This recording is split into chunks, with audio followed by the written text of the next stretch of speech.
ಬೆಂಗಳೂರಿನ K R ಪುರಂನಲ್ಲಿ cylinder ಸ್ಫೋಟ ಪ್ರಕರಣಕ್ಕೆ ಸಂಬಂಧಪಟ್ಟಂತೆ ಓರ್ವ ವೃದ್ಧೆ ಸಾವನ್ನಪ್ಪಿದ್ದಾರೆ. ಮೂವರಿಗೆ ಇಲ್ಲಿ ಗಂಭೀರವಾಗಿ ಗಾಯವಾಗಿತ್ತು. ಬೆಂಗಳೂರಿನ ಕೆಆರ್ ಪುರಂನಲ್ಲಿ ಸಿಲಿಂಡರ್ ಸ್ಫೋಟಗೊಂಡ ಪ್ರಕರಣಕ್ಕೆ ಸಂಬಂಧಪಟ್ಟಂತೆ ಓರ್ವ ವೃದ್ಧೆ ಇದರಲ್ಲಿ ಸಾವನ್ನಪ್ಪಿದ್ದಾರೆ. ಇನ್ನು ಮೂವರಿಗೆ ಗಂಭೀರವಾಗಿ ಗಾಯವಾಗಿರುವಂತದ್ದು. ಮನೆ ಕುಸಿದು ಅಕ್ಕಯ್ಯಮ್ಮ ಸಾವಾಗಿದ್ದಾರೆ.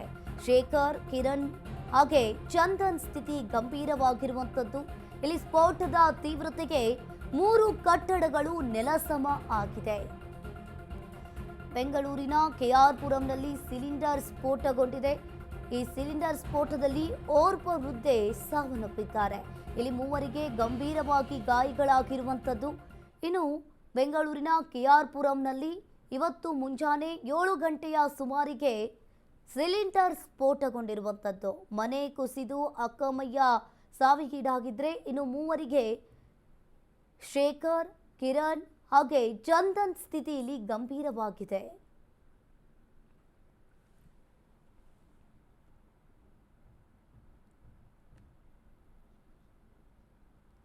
ಈ ಬಗ್ಗೆ ಹೆಚ್ಚಿನ ಡೀಟೇಲ್ಸ್ ಅನ್ನ ನೀಡ್ತಾರೆ ನಮ್ಮ ಪ್ರತಿನಿಧಿ ಅಭಿಷೇಕ್ ಜೈಶಂಕರ್. ಫೋನ್ ಸಂಪರ್ಕದಲ್ಲಿ ಜಾಯಿನ್ ಆಗಿದ್ದಾರೆ. ಅಭಿಷೇಕ್, ಇಲ್ಲಿ ನೋಡ್ತಾ ಇರಬಹುದು, ಬೆಂಗಳೂರಿನ ಕೆಆರ್ ಪುರಂನಲ್ಲಿ ಸಿಲಿಂಡರ್ ಸ್ಫೋಟಗೊಂಡು ಇದರಲ್ಲಿ ಓರ್ವ ವೃದ್ಧೆ ಸಾವನ್ನಪ್ಪಿದ್ದಾರೆ. ಇನ್ನು ಮೂವರಿಗೆ ಗಂಭೀರವಾಗಿ ಗಾಯವಾಗಿರುವಂತದ್ದು.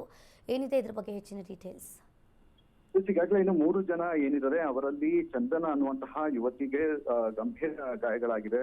ಹೀಗಾಗಿ ಆಕೆಯನ್ನ ಬದುಕಿಸುವಂತಹ ಒಂದು ಪ್ರಯತ್ನವನ್ನ ವೈದ್ಯರು ಮಾಡ್ತಾ ಇದ್ದಾರೆ ಅಂತಾನೆ ಹೇಳ್ಬೋದಾಗಿದೆ. ಅಕ್ಕಯ್ಯಮ್ಮ ಅನ್ನುವಂತಹ ಮಹಿಳೆ ಏನಿದೆ, ಅದರ ವೃದ್ಧೆ ಏನಿದ್ದಾರೆ, ಅವರು ಸ್ಥಳದಲ್ಲಿ ಸಾವನ್ನಪ್ಪಿದ್ದಾರೆ. ಇಲ್ಲಿ ಈ ಒಂದು ಘಟನೆಗೆ ಸಂಪೂರ್ಣವಾಗಿ ಅಂದ್ರೆ ಕಟ್ಟಡ ಏನಿದೆ ಸಂಪೂರ್ಣವಾಗಿ ನೆಲಕಚ್ಚಿರುವಂತಹ ಒಂದು ಕಾರಣದಿಂದಾಗಿ ಇಷ್ಟೊಂದು ಗಂಭೀರತೆಯನ್ನ ಪಡೆದುಕೊಂಡಿರುವಂತದ್ದು.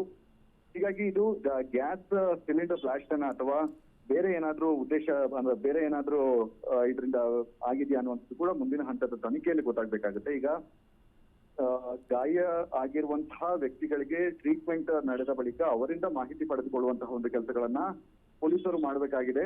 ಈಗ ಸದ್ಯ ಫೈರ್ ಆಫೀಸರ್ಸ್ ಹೇಳುವಂತಹ ಪ್ರಕಾರ ಗ್ಯಾಸ್ ನ ಸಾಂದ್ರತೆ ಹೆಚ್ಚಾಗಿ ಈ ರೀತಿಯಾದಂತಹ ಒಂದು ಸ್ಫೋಟ ನಡೆದಿದೆ ಅಂತ ಹೇಳಿ, ಮತ್ತು ಹಳೆಯ ಕಟ್ಟಡ ಆಗಿರುವಂತಹ ಕಾರಣದಿಂದಾಗಿ ಇಮಿಡಿಯೇಟ್ ಆಗಿ ಅದು ಆಗಿದೆ.